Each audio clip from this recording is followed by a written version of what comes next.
Ça va? Comment était ta journée aujourd'hui? Difficile, mais ça va. Gloire à Dieu. Hein? Maman, papa, pourtant j'étais là-bas aujourd'hui.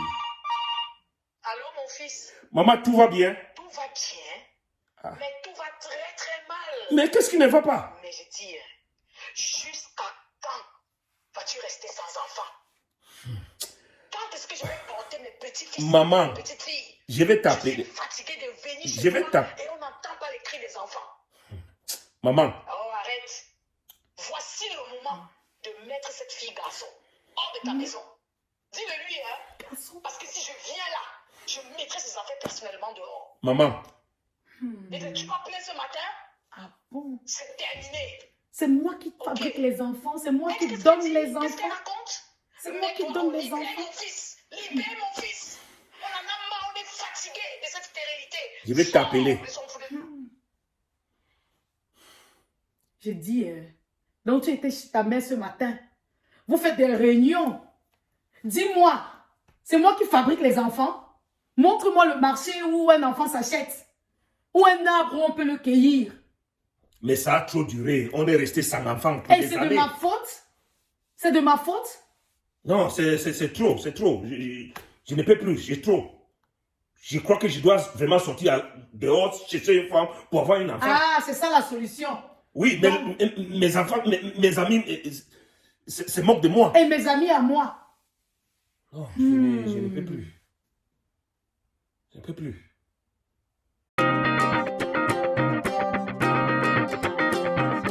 Solution divine, solution divine. Voilà, nous venons de voir le quotidien de beaucoup de couples qui passent par une attente des fruits des entrailles. Je dis des couples qui n'ont pas encore d'enfants. Nous assistons parfois à des violences conjugales, des violences verbales, des violences physiques Et psychologique et aussi. psychologiques. Oui. Et dans le milieu africain, le tort est toujours jeté sur la femme qui doit payer le prix, qui doit endurer tout cela. Et parfois, cela a pour conséquence les infidélités justifiées et approuvées par la société, les séparations ou même des divorces. Et alors que tout cela va à l'encontre de la parole de Dieu. Oui, effectivement, mais on connaît que dès le commencement, Dieu avait parlé à Adam et Ève.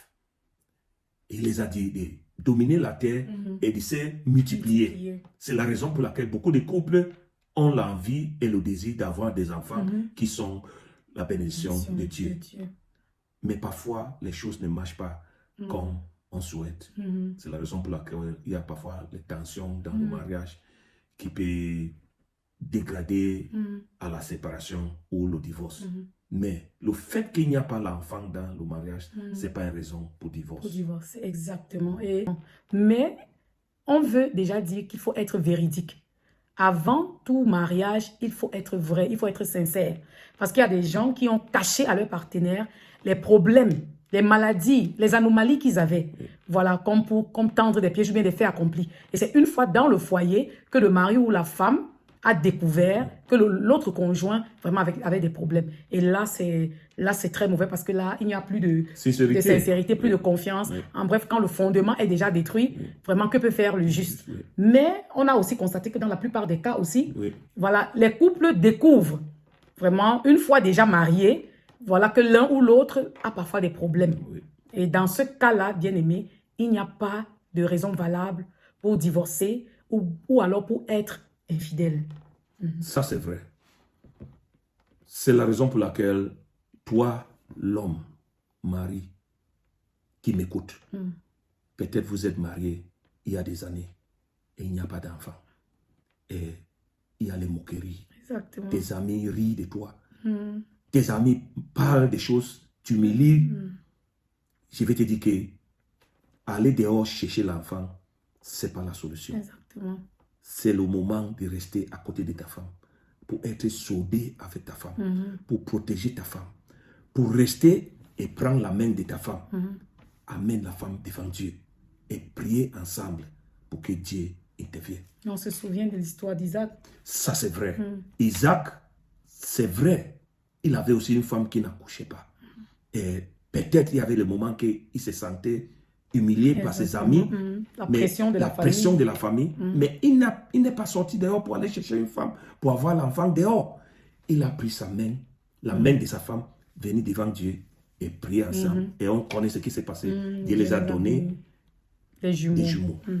Alors, je profite aussi de l'occasion pour m'adresser à toi, femme mariée.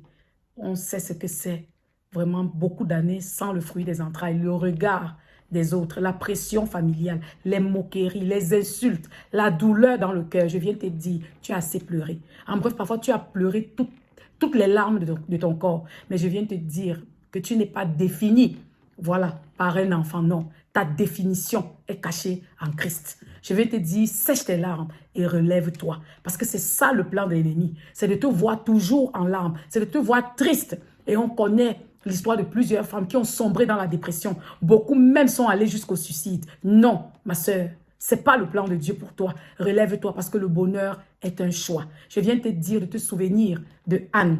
Elle aussi, elle était humiliée par sa coépouse. Mais moquée, elle avait la moquerie, Oui. il y avait vraiment Le rejet. l'humiliation, le rejet. Mais un jour, elle se leva dans la prière et elle alla chercher son Dieu et son histoire changea. Je viens te dire aujourd'hui que l'enfant ne s'achète pas dans un marché.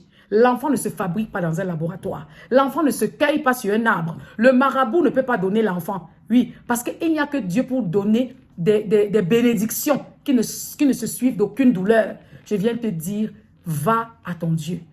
Et lui qui est la solution à nos problèmes, écoutera et exaucera ta prière en son temps.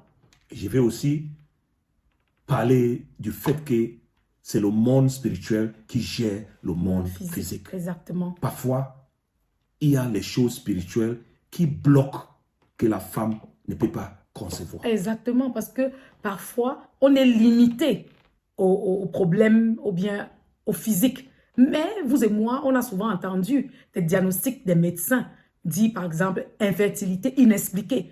On veut dire l'homme va bien, la femme aussi, il n'y a pas d'anomalie, il n'y a pas de pathologie, il n'y a rien, ils sont en bonne santé, mais ils ne parviennent pas à faire des enfants. Donc parfois aussi, c'est peut-être un problème spirituel. Parfois, il y a des couples, voilà, des sorts ont été déjà jetés. Oui. Voilà, il y a eu des incantations, des imprécations, il y a eu des malédictions. Les gens ont dit, on verra comment ce couple-là sera heureux. On verra comment ils porteront leurs enfants. Il y a parfois les décrets. Les décrets, Ils les gens ont décrétés. Oui. Voilà. Dans ce cas, bien-aimé, il faut se lever d'un commun accord dans la prière d'autorité, pour pouvoir proclamer son identité en Christ. Ce que Christ a accompli à la croix de Golgotha, les bénédictions que nous avons en lui. Et nous devons prendre l'autorité aussi pour chasser voilà, les esprits maléfiques, les esprits diaboliques qui nous empêchent de rentrer dans notre destinée.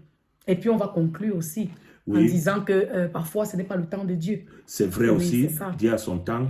On doit attendre. On connaît l'histoire d'Abraham et Sarah. Oui. Effectivement, parce que Dieu, son plan varie d'une personne à l'autre, d'un couple à l'autre. Mais dans ce cas, il faut vraiment avoir l'intimité avec Dieu pour pouvoir discerner voilà, sa volonté. Parce que Dieu nous révèle parfois par des visions, par des songes, par sa parole. En bref, Dieu nous guide.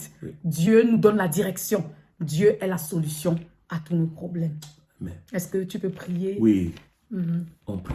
Exactement. Dieu Tout-Puissant, on vient avec les couples qui ont les difficultés de concevoir. Et on te supplie de leur donner les enfants, de les bénir avec les enfants au nom de Jésus. Amen. Et on vient aussi contre toute puissance diabolique des ténèbres qui empêchent les couples d'être bénis. Et au nom de Jésus, on prend autorité parce que rien n'est impossible à Dieu. Nous ordonnons à ces puissances diaboliques d'infertilité, de stérilité, de quitter maintenant au nom de Jésus. Et nous proclamons la multiplication, la fertilité, la bénédiction au nom de Jésus. Amen.